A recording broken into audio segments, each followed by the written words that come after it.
Bienvenue à Harrisburg, Pennsylvanie. Aujourd'hui, nous poursuivons notre voyage vers l'ouest en empruntant le Pennsylvania d'Amtrak à travers les Appalaches jusqu'à Pittsburgh. Le centre de transport de Harrisburg est le terminus ouest du corridor Keystone, en plus de desservir le Pennsylvania d'Amtrak. Le centre de transit accueille également les services de bus interurbains de Greyhound et Fulington Trailways, ainsi que le réseau local de bus de Capital Area Transit. La gare, bien que plus petite que la plupart, compte un total de 8 voies sur 4 quais insulaires, bien que seulement 2 ou 3 de ces voies soient régulièrement utilisées. En attente de départ, au premier plan se trouve le train 42 de Pennsylvanie, l'équivalent sud de notre train 43 en direction de Pittsburgh. Le train 42 est mené par le GEAP 42 DC46, orné de la livrée du 50 anniversaire d'Amtrak. Le train Amtrak Keystone Number qui nous a conduits ici est sur la voie adjacente. 663.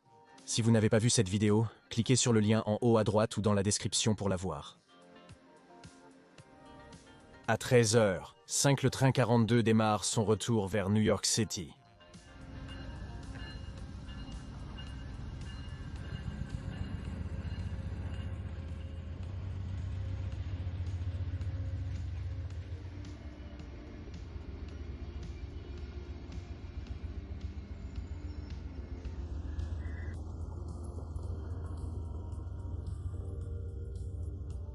Le centre de transit à Harrisburg est une station pittoresque et accueillante.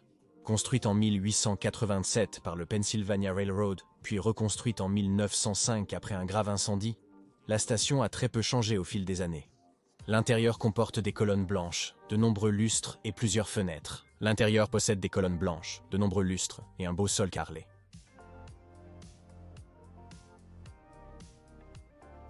Le hall de la gare présente un panneau d'affichage sur l'histoire et l'avenir potentiel du bâtiment de la gare, décrivant l'expansion d'un petit bâtiment à une véritable gare. La gare a été inscrite au Registre national des lieux historiques en 1975 et est également un monument historique national. Juste au-delà du hall principal, l'environnement change un peu, mais dans un coin se trouve un train de Noël interactif. Au-delà du hall principal, un coin abrite un train de Noël interactif. Malgré mon appui sur le gros bouton, le paysage urbain s'est illuminé, mais le train est resté immobile. Cela étant dit, c'était le milieu de l'été au moment du tournage, et pourquoi cette exposition était encore en place fin juin me dépasse. La véritable zone d'attente se trouve dans le couloir, au-dessus des voies. Ici, il y a des bancs le long des murs au centre de l'espace, avec des distributeurs de billets et des écrans d'information tous les quelques mètres. La plaque pour le monument historique national peut également être trouvée ici, listant la gare et le hangar à train de Harrisburg, comme monuments historiques depuis 1983. En attendant notre train, examinons notre itinéraire de cet après-midi. Notre périple débute vers le nord-ouest de Harrisburg, longeant la Susquehanna dans les Appalaches. Les montagnes guident notre train à travers les virages, creusant à travers les vallées passées Lewistown, Huntington et Tipton. Après Altoona, notre train suit la célèbre courbe en fer à cheval, passant ensuite par Crescent, Johnstown et Greensburg. Notre train atteint ensuite la périphérie de Pittsburgh, effleurant brièvement la rivière Monongahela, avant de se détourner pour contourner le centre-ville et arriver à la gare Union de Pittsburgh. Nous parcourons aujourd'hui un total de 249 miles à travers la Pennsylvanie, avec un temps de voyage de 5 heures et 23 minutes. L'attente dans la gare n'est pas très confortable sur les bancs en bois, mais heureusement notre train arrive bientôt et nous pouvons descendre au niveau des voies. En nous dirigeant vers la fin du train, nous pouvons nous mettre en file et monter à bord.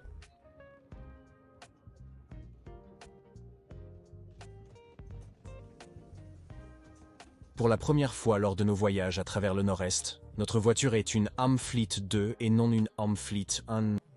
Les Amfleet 2 ont été créés pour les Amfleet 1. Les trajets longue distance d'Amtrak offrent de grandes fenêtres et plus d'espace pour les jambes. Ils étaient aussi les ultimes entraîneurs urbains fabriqués par Budd. Les sièges des Amfleet 2 sont excellents. Vu l'espace pour les jambes, il pourrait ne pas y avoir de siège devant. Même à 1,90 m, j'ai plus qu'assez d'espace pour étirer complètement mes jambes, atteignant à peine sous le siège suivant. L'espace supplémentaire pour les jambes inclut un repose-pied typique de la classe affaires du corridor nord-est, activé par un levier sur le côté du siège. La poche du dossier du siège est à peu près de la même taille que le reste du matériel roulant d'Amtrak et contient la carte d'information de sécurité pour notre voiture Amfleet 2. La tablette se rabat depuis le siège de devant et peut s'étendre assez loin pour combler le fossé entre les sièges.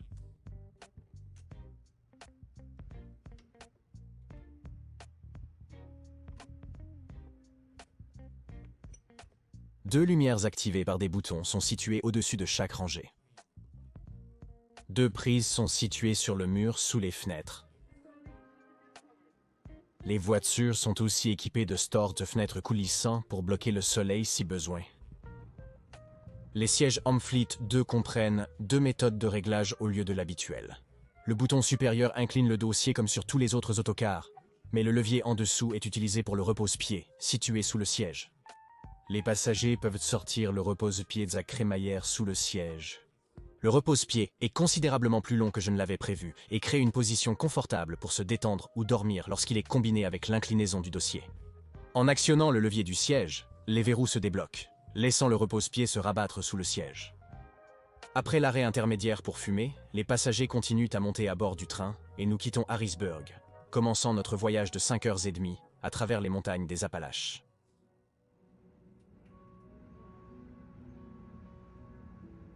À quelques centaines de mètres de Harrisburg, l'électrification aérienne prend fin alors que nous quittons le territoire d'Amtrak pour entrer sur la ligne principale de Norfolk Southern.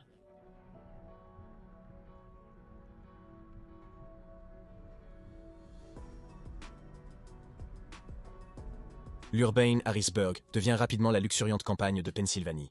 Les voies sont bordées de verdure verdoyante à perte de vue.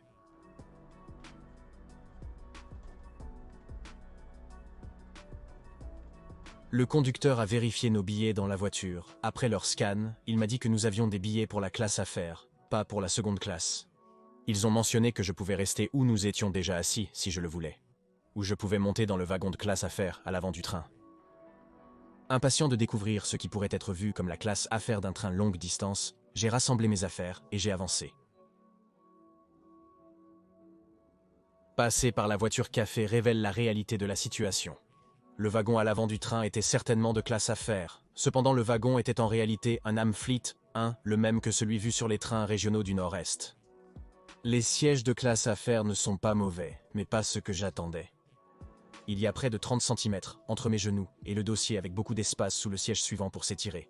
Toutefois, les sièges sont plus serrés qu'en classe économique. Le repose-pied, identique à celui en classe économique, est inclus et se replie de la même façon depuis le dossier du siège. La poche du dossier du siège, comme en classe économique, contient la carte d'information de sécurité habituelle pour le coach Amfleet 1. La tablette se replie du dossier du siège, avec les mêmes deux lumières au plafond au-dessus, contrôlées par les boutons entre les deux.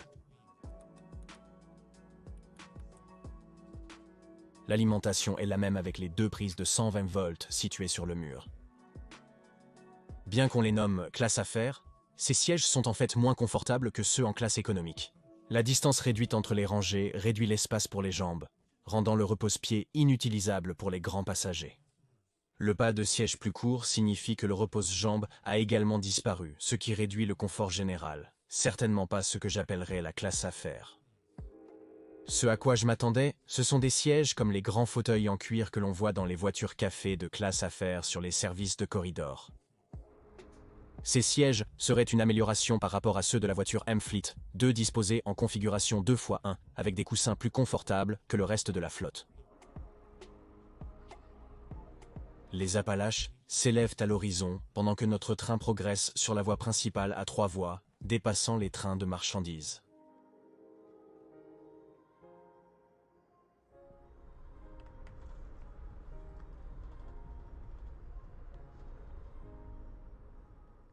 L'arrière du train est souvent l'un des meilleurs endroits où être, car les portes à l'extrémité offrent une vue incroyable sur les voies derrière nous.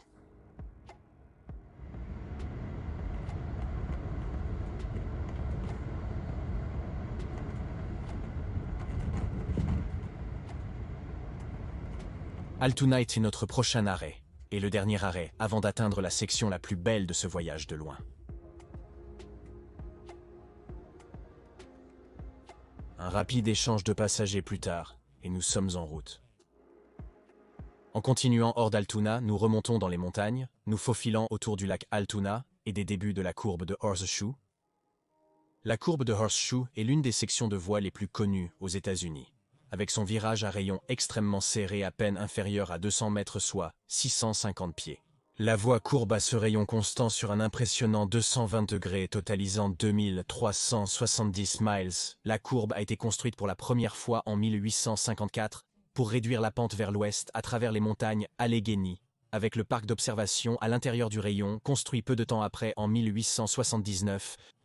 Brièvement, nous observons la vallée et le réservoir de Kittening en dessous. Horseshoe Curve est un site de railfanning tellement fréquenté que Virtual Railfan a installé une caméra permanente au sommet du parc. En lançant le live stream, nous pouvons obtenir une vue rare et quelque peu surréaliste de notre train qui passe tout en étant à bord.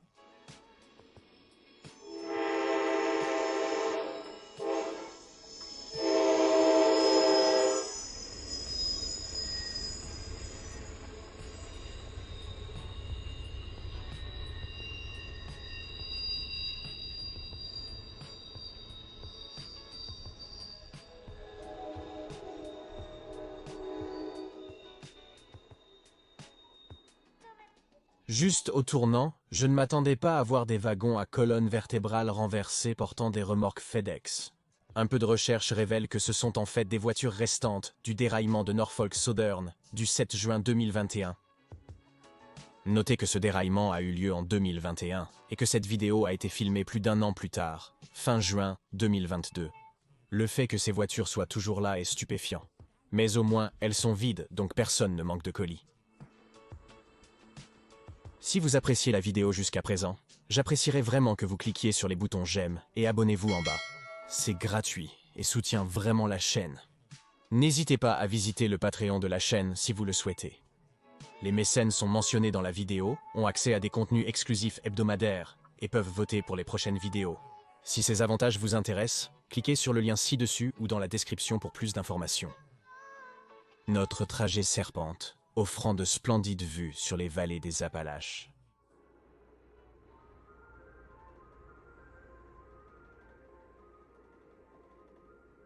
Les sanitaires des voitures Samfleet 1 se trouvent à leur extrémité, une normale et une accessible. La salle de bain n'est vraiment pas en très bon état avec du papier toilette et de l'eau sur le sol, certainement pas de qualité classe affaires. Le lavabo fonctionne bien, avec suffisamment de savon, de serviettes en papier et de papier toilette.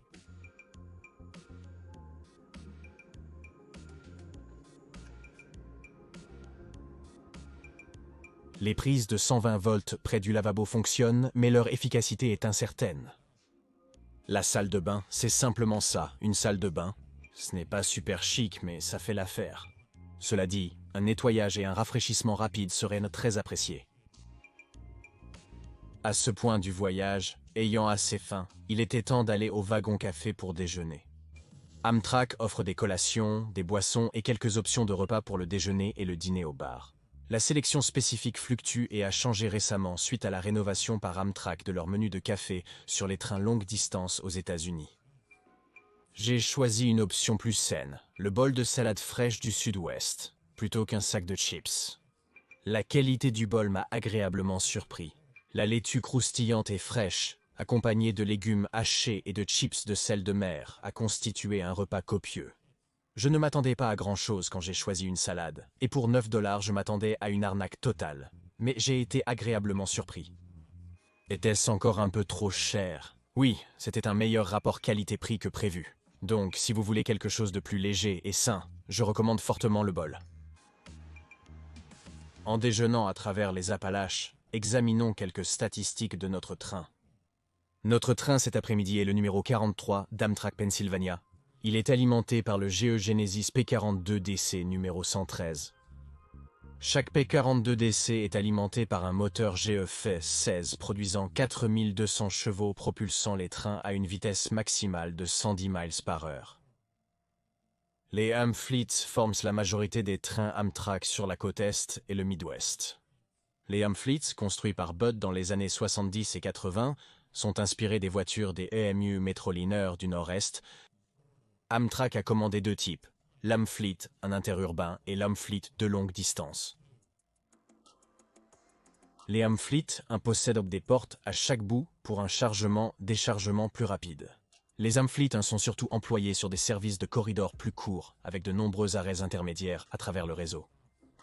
Les Amfleet 2 sont l'équivalent longue distance des Amfleet 1. Bud a fabriqué les Amfleet 2 entre 1980 et 1983. 50 voitures livrées, 138 restent en service. Ces variantes longue distance existaient en deux configurations, coach et dîner léger. Les voitures coach avaient 59 sièges passagers, les dîners légers offraient des cabines et un bureau de conducteur. Avant de partir de la voiture café, j'ai pris un sac de M&M's et un Coca. La canette de Coca était offerte, un avantage de voyager en classe affaires, mais j'ai dû payer pour les M&M's.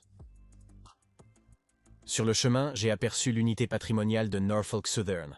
NS 8099 peinte aux couleurs de Southern Railway depuis l'un des nombreux points de vue. Southern Railway, prédécesseur de Norfolk Southern, a opéré de 1894 à 1982. La compagnie ferroviaire opérait avec un schéma de peinture vert doré et Norfolk Southern honore leur lignée avec cette locomotive. Alors, après 5 heures complètes sur le Pennsylvanian, la question se pose, la classe affaires en vaut-elle vraiment la peine? À mon avis, non. L'atout majeur de la classe affaires est les sièges plus spacieux et les réservations, mais avec un coach d'affaires Amfleet 1, elle s'avère inférieure à la classe économique. Les sièges rétrécissent et malgré l'annonce du service, aucune réservation de siège n'est disponible, perdant ainsi deux avantages majeurs de la classe affaires. Les seuls autres avantages sont les boissons offertes et un bonus de récompense de 25%, ce qui représente une augmentation de prix de presque 50%. Je recommande de prendre un siège en seconde classe sur un train interurbain longue distance, car c'est plus confortable que la classe affaires. Les derniers kilomètres du voyage sont assez tranquilles et nous atteignons rapidement la périphérie de Pittsburgh. Notre arrivée dans le centre-ville de Pittsburgh se fait en parallèle à la voie de bus MLK Junior East, l'une des principales artères de transport public à travers la ville. Sur la voie de bus, les bus s'arrêtent aux stations comme un tramway, puis reprennent une circulation normale après avoir quitté la voie. C'est un excellent système, mais à mon avis personnel, une ligne de tramway ici serait un bien meilleur investissement. Après un peu plus de 5 heures et 30 minutes, le premier signe de la gare de Pittsburgh-Penn a rempli la fenêtre. Et il ne faut pas longtemps avant que notre train ne s'arrête à la fin de la ligne pour le Pennsylvania.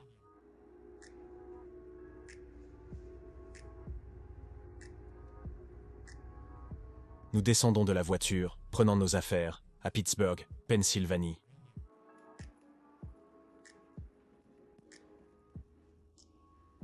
Aujourd'hui, pour la première fois, nous pouvons observer la locomotive qui nous a transportés ici.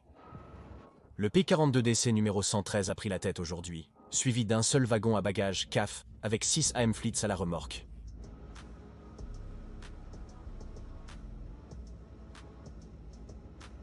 La voiture d'affaires Sugar Creek de l'Ohio Central est sur les voies adjacentes. La voiture a été fabriquée par Bud pour le chemin de fer du Missouri Pacific sous le numéro 611.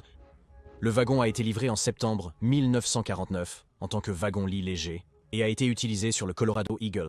En 1971, la voiture a été reconstruite en voiture d'affaires lourde numéro 11. À la fin des années 70, la voiture a été restaurée en tant que McDonald's Special numéro 11 et a été donnée à la Hocking Valley Scenic Railway le 22 octobre 1976 par nul autre que Ray Kroc, l'homme qui était responsable de l'essor du géant de la restauration rapide, avec lequel la voiture partageait son nom. La Hocking Valley Scenic Railway a vendu la voiture à la fin des années 80, qui a ensuite été transformée en la voiture Sugar Creek que nous voyons aujourd'hui.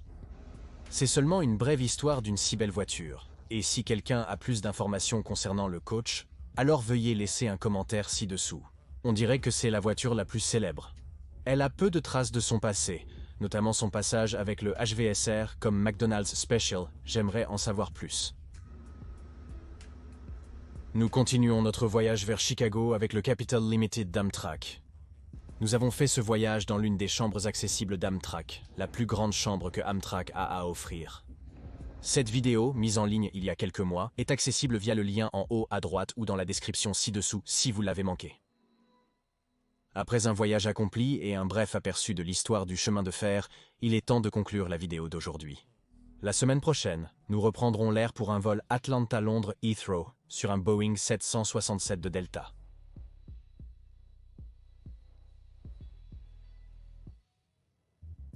Si vous êtes nouveau ici, j'apprécierais vraiment que vous appuyiez sur le bouton d'abonnement ci-dessous.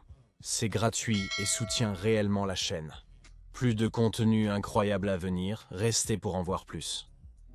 Je souhaite aussi adresser un grand merci à mes mécènes sur Patreon. Pour voir votre nom dans la vidéo ou soutenir la chaîne, cliquez sur le lien Patreon dans la description. En tout cas, c'est tout pour aujourd'hui. Merci d'avoir voyagé avec moi. À la prochaine.